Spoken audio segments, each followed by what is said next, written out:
ra na kan ru na zau thlo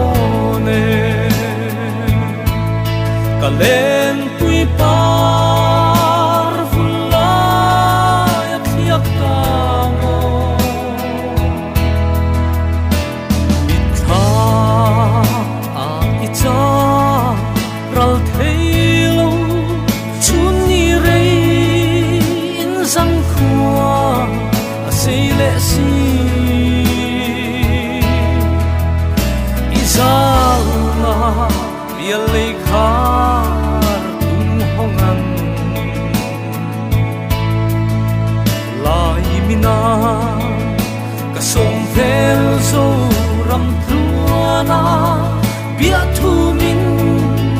la ngawang chap sa